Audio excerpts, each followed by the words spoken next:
Parkinson's रोग।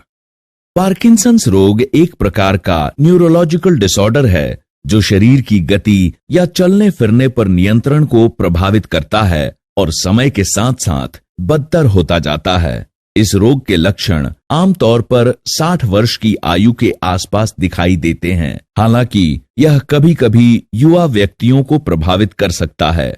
Parkinson's रोग के लक्षण हैं शरीर में खास तौर पर हाथ और पैरों का आराम या स्थिर रहने की स्थिति में कांपना या कंपकपी आना, चलने फिरने की गति धीमी हो जाना।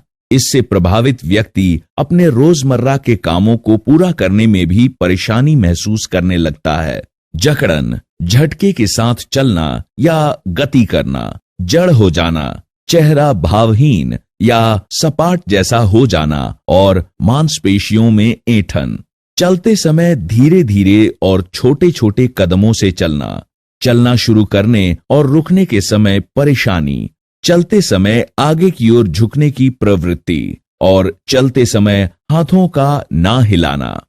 इसके अलावा निम्न अन्य लक्षण भी दिखाई दे सकते हैं: संतुलन, समन्वय, समझ, बोलने निगलने में कठिनाई, अत्यधिक पसीना आना, सूंघने की क्षमता कम होना, बार बार मूड बदलना, नींद, याददाश्त में कमी, त्वचा संबंधी समस्याएं, ब्लड प्रेशर, पेशाब, यौन क्रिया और कब्ज की समस्या। पार्किंसंस रोग डोपामाइन नामक एक केमिकल का स्तर घट जाने के कारण होता है। डोपामाइन का उत्पादन करने वाली मस्तिष्क तंत्रिका कोशिकाओं को किसी प्रकार की क्षति हो जाने पर यह अवस्था देखने को मिलती है। इसके अलावा यह भी संभव है कि मस्तिष्क की अन्य तंत्रिकाओं को भी नुकसान पहुंचा हो, जिससे अन्य किसी केमिकल का स्त्राव भी कम हुआ हो। इन तंत्रिका कोशिकाओं को नुकसान कैसे पहुंचता है, इस बारे में अब तक कोई पुख्ता जानकारी उपलब्ध नहीं है। हालांकि आनुवांशिक और पर्यावरणीय कारणों को इसके लिए जिम्मेदार माना जाता है। दवाएं पार्किंसंस रोग के लक्षणों में आराम देती हैं और मरीज के लिए जीवन को अधिक आरामदायक बनाती हैं। जिन मरीजों को दवाओं से आराम नहीं मिलता है, उन्हें गहरी मस्तिष्क उत्तेजना प्रदान करने के लिए सर्जरी का सहारा लिया जाता है। बेंत या वॉकर चलने और संतुलन संबंधी समस्याओं के कारण गिरने के जोखिम को कम कर सकते हैं। मरीज को अपनी रोजमर्रा के कामकाज बैठी हुई अवस्था में निपटाने चाहिए। फिजियोथेरेपी और संतुलन बनाने के प्रशिक्षण से संतुलन संबंधी समस्याओं में मदद मिलती है। सक्रिय व्यायाम और बैठे बैठे शारीरिक व्यायाम जोड़ों की खराबी के कारण होने वाली समस्याओं को रोक सकते हैं। स्पीच थेरेपी मरीज को सही तरीके से बातचीत कर पाने में मदद करती है। व्यावसायिक प्रशिक्षण उसे अपनी रोजमर्रा नियमित गतिविधियों को पूरा करने और यथासंभव लंबे समय तक आत्मनिर्भर बने रहने में मदद करता है। मरीज को नियमित रूप से दवाएं दी जानी चाहिए।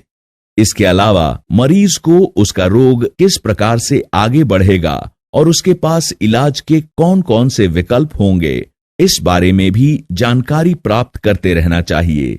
संतुलित आहार हमें स्वस्थ बनाए रखने में मदद करता है। कब्ज को रोकने के लिए भोजन में पर्याप्त मात्रा में फाइबर होना चाहिए।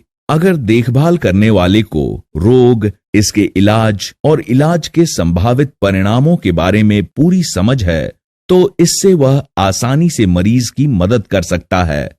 मरीज के लक्षणों, उपचार और मूड की नियमित निगरानी की जानी चाहिए। इस प्रकार के मरीजों में गिरने की संभावना अधिक होने के कारण घर और काम की जगह को सुरक्षित बनाने के लिए कदम उठाए जाने चाहिए। मरीज को कठिन समय के दौरान वित्तीय और अन्य प्लानिंग में सहायता प्रदान की जानी चाहिए। किसी भी गतिविधि के दौरान हड़बड़ी या जल्दी नहीं की जानी चाहिए। ऐसा करना मरीज में हताशा का कारण बन सकता है। मरीज को अपनी गति से अपना काम करने की अनुमति दी जानी चाहिए। मरीज के लिए बाथरूम को सुरक्षित बनाएं। नॉन स्किड बाथ मैट और सही जगह पर लगी रेलिंग उसे गिरने से बचा सकती हैं। यदि आवश्यक हो तो मदद के लिए फोन करने के लिए एक घंटी या एक कॉर्डलेस फोन भी लगवा देना चाहिए।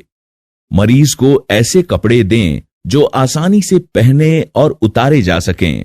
सामने से खुलने वाले कपड़े और कमीज पहनने और उतारने में आसान होते हैं।